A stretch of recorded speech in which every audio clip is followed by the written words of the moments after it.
Good morning student, I am Jaya Sharma.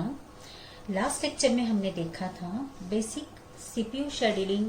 Operating system में CPU scheduling, process scheduling क्या होती है और उसके डिफरेंट टाइप्स हमने देखे थे। उसका एक बेसिक इंट्रोडक्शन मैंने आपको दिया था। नाउ आज हम फर्स्ट जो हमारी एल्गोरिथम है वो हम देखते हैं। First come first serve scheduling algorithm. First come first serve is an operating system scheduling algorithm that automatically execute queued request and process in order first in first out form। Basically जितनी भी process हमारी RAM में आती है, जो सबसे पहले RAM के अंदर अराइव होती है, उन्हें उसे एग्जीक्यूशन के लिए सीपीयू में रीडिंग स्टेट में भेज दिया जाता है और कंप्लीशन तक उसे रनिंग कंडीशन में रखा जाता है और आफ्टर दैट वो एग्जीक्यूट होकर टर्मिनेट हो जाती है।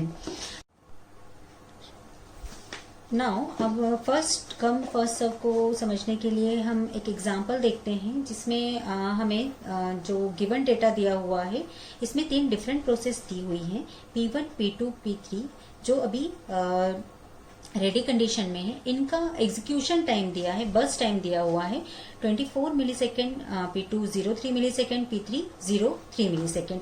अकॉर्डिंग टू डेटा अगर मैं इसे ग्राफिकली रिप्रेजेंट करूं इन थ्रू गैंट चार्ट, तो हम देखते हैं चूंकि ये फर्स्ट कम फर्स्ट सर्व वाली कंडीशन है, P1 पहले आई है तो 0 पर हमें उसे एग्जीक्यूशन के लिए सीपीयू में सबसे पहले भेजना होगा। चूंकि इसे एग्जीक्यूशन टाइम 24 मिली सेकेंड लग रहा है तो वो 0 से 24 मिली सेकेंड तक एग्जीक्यूट होगी और देन टर्मिनेट होगी।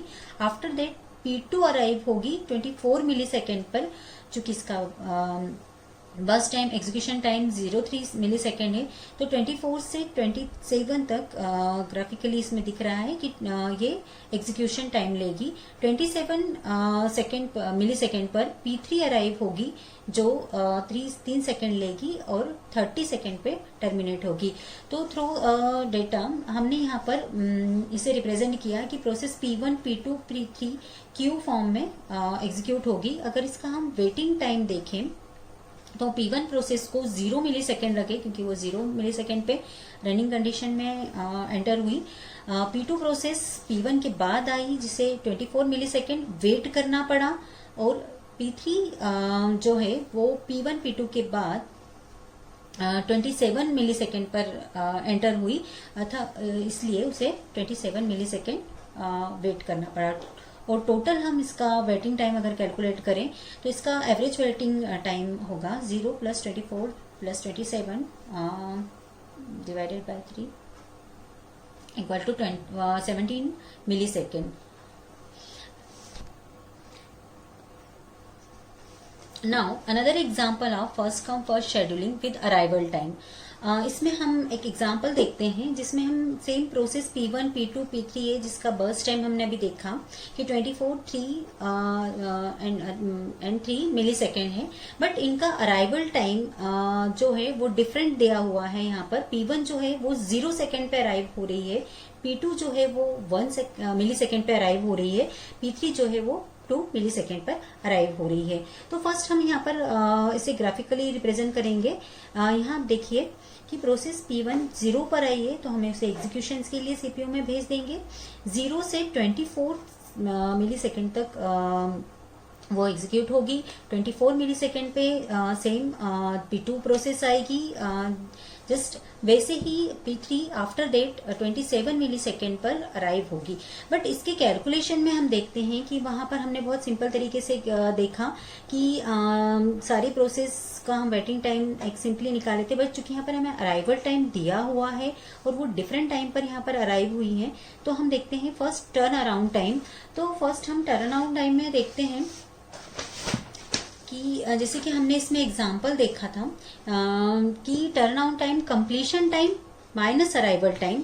तो यहाँ हम देखते हैं कि जब कोई प्रोसेस का टोटल कंप्लीट टाइम यानी जब वो अराइव होती है और जब उससे बाहर सीपीयू से टर्मिनेट होकर बाहर निकलती है तो यहाँ पर हम देखते हैं कि 24 जो है 0 पर अराइव होने के बाद 24 पे कंप्लीट होकर निकली है, 24 - 0, इसका टर्न अराउंड टाइम है 24।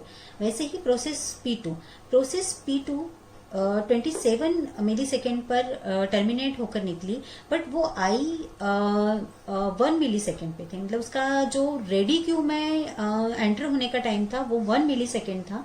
तो 27 minus 1 equal to 26। Then P3 भी हमारी 27 पे रनिंग कंडीशन में आई, बट इन रेडी कंडीशन वो 2 मिली सेकेंड पर आई है। तो 30 माइनस 2 इक्वल टू 28। तो टोटल इनका जो टर्न अराउंड टाइम है P1 का 24 मिली सेकेंड, P2 का 26 मिली सेकेंड एंड P3 का 28 मिली सेकेंड। अब हम इसी के बेस पे इनका वेटिंग टाइम कैलकुलेट करेंगे। हमारा वेटिंग टाइम, जैसे कि मैंने आपको बताया था लास्ट वीडियो लेक्चर में, कि turn around time minus burst time. तो जो सीपीयू के अंदर टोटल टर्न अराउंड टाइम होता है और उसके बाद जो उसका एग्जीक्यूशन टाइम होता है, उसके डिफरेंस में हम निकालेंगे कितना प्रोसेस को वेट करना पड़ा। तो फर्स्ट 24 मिली सेकेंड चूंकि उसने स्पेंड करा टोटल टाइम मशीन के अंदर, देन उसने उसका उतना ही टाइम एग्जीक्यूशन में लगा, तो उसे वेट कितना करना पड़ा, 0 मिली सेकेंड। इन्हें 24 minus 24 equal to 0। Same P2 process जो थी वो टोटल उसका जो मशीन में स्पेंडिंग टाइम था वो 22 मिली सेकेंड था, बट उसे एग्जीक्यूशंस के लिए जो टाइम लगा वो 3 मिली सेकेंड लगा। तो उसे वेट कितना करना पड़ा, 26 माइनस 3 इक्वल टू 23। अब आप यहाँ पर देखिए कि वो 24 पर आई, क्योंकि मशीन में वो 1 मिली सेकेंड पर अंदर एंटर हुई थी, तो उसे टोटल जो वेट करना पड़ा है वो सिर्फ 23 मिली सेकेंड करना पड़ा है। नाउ नेक्स्ट P3 भी हम देखते हैं कि वो टर्मिनेट हुई है 30 सेकेंड पर, और उसका जो टर्न अराउंड टाइम था वो 28 मिली सेकेंड था, और एग्जीक्यूशन टाइम जो था वो 3 मिली सेकेंड था। तो 28 माइनस 3 इक्वल टू 25, यानी उसको कुल 25 मिली सेकेंड वेट करना पड़ा। तो जो वेटिंग टाइम था वो टोटल वेटिंग टाइम हुआ है हमारा 48 मिली सेकेंड, एंड इसका एवरेज वेटिंग टाइम हम इसे निकालेंगे तो 48/3, तो इसका एवरेज वेटिंग टाइम हुआ 16 millisecond. 48/3 equal to 16 millisecond. तो इस टाइप से हमने दो डिफरेंट एग्जांपल्स देखे, जिसमें हमें अगर अराइवल टाइम नहीं दिया हो तब हम इसे का वेटिंग टाइम कैसे कैलकुलेट करेंगे, और अराइवल टाइम कंडीशन में हम इसका वेटिंग टाइम कैसे कैलकुलेट करेंगे। Okay, thank you so much.